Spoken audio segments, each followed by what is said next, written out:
The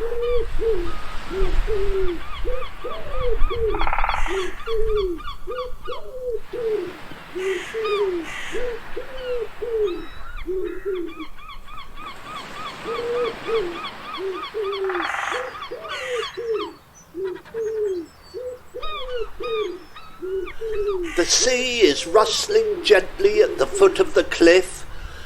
The gentle breeze is just moving the pine tops. A wood pigeon coos.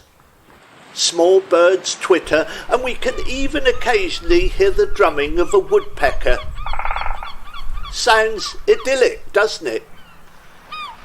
But we can be ambivalent about all this nature. The gulls turn rubbish out of the bins and strew it about, or they may swoop down and snatch a sandwich out of your hand. Well, let's go in and get out of their noise and mess.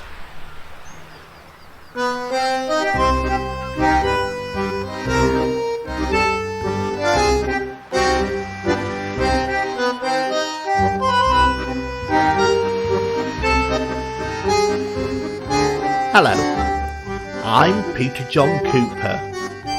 Nature? If it's causing so much trouble, maybe we would be better off without it. Today's story is called Shooting Archaeopteryx. Again.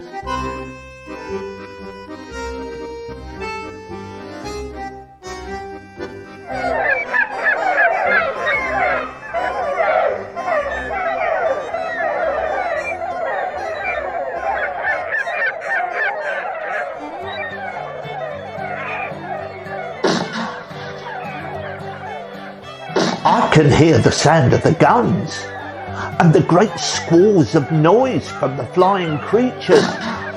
It's Glen Appleby and his men shooting Archaeopteryx again. Archaeopteryx? What are they about? They've had the place to themselves for long enough. It was only recently that we realised that the Archaeopteryx were dinosaurs and that they'd been on this earth for 150 million years. It's time for mankind to make a stand.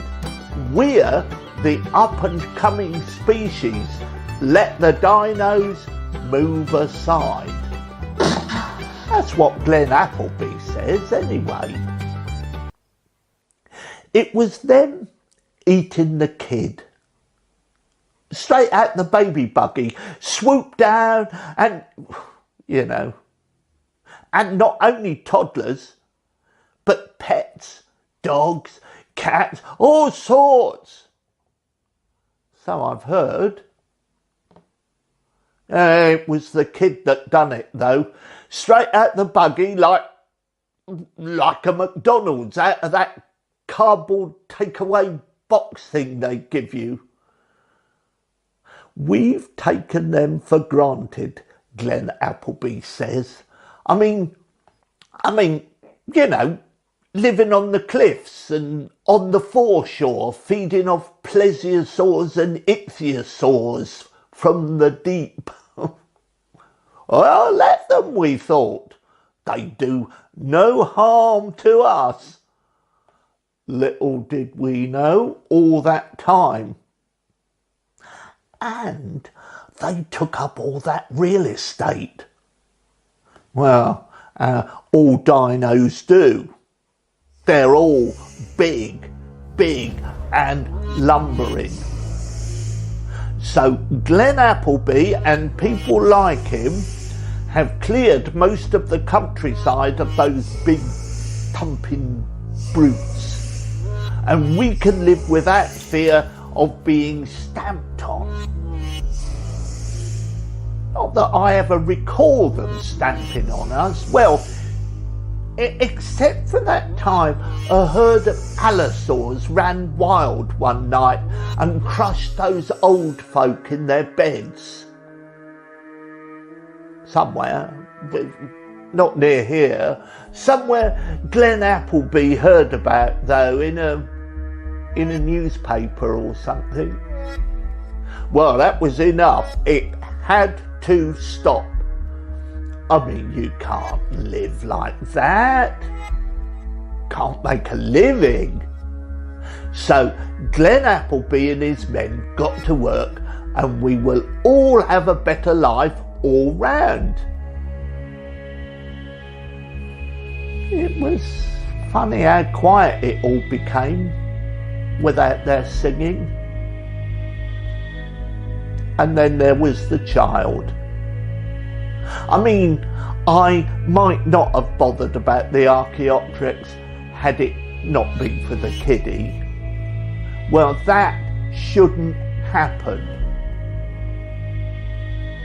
It shouldn't take Glen Appleby and his men long to clear the cliffs, and when it's done, he's promised he'll build some fancy houses and apartments up there. The sort that'll raise the profile of the place. Make us all feel proud. Proud that somebody wants to come and live here at last without being disturbed by that constant, hideous noise. It's funny, I do sometimes miss the sound the big dinos made.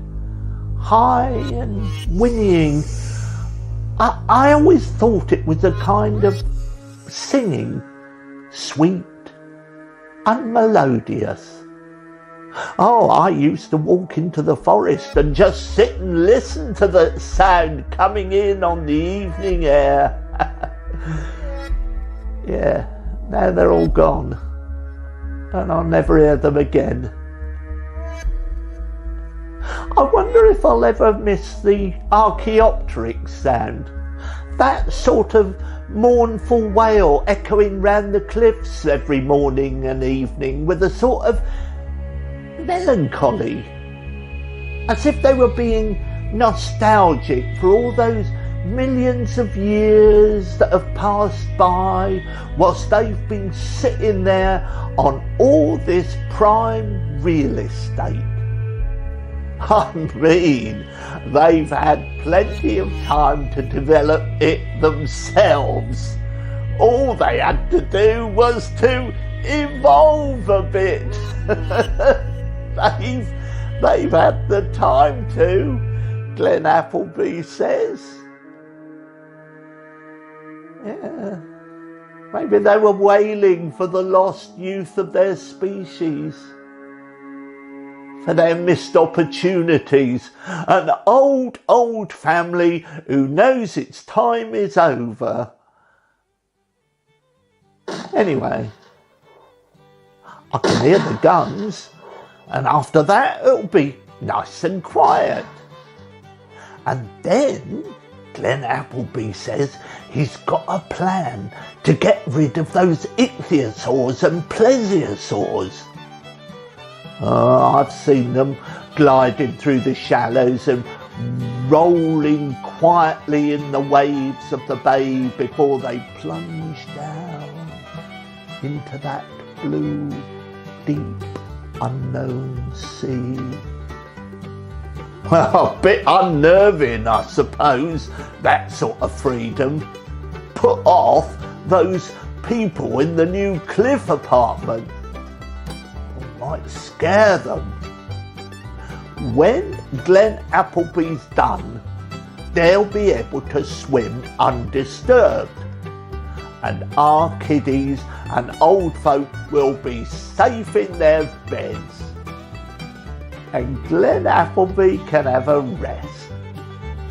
I don't know how he manages. Must be very stressful, I suppose, and he's not getting anything for it. He's doing it all for our benefit. So if he can make a few quid out of those apartments, fair play to him.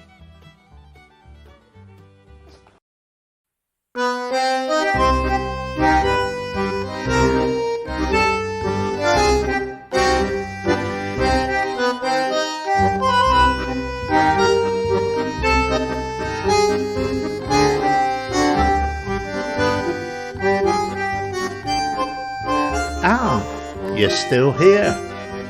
Thank you for listening, and I hope you are enjoying all these stories. As you're here, I may as well tell you some of the upcoming developments you could look forward to.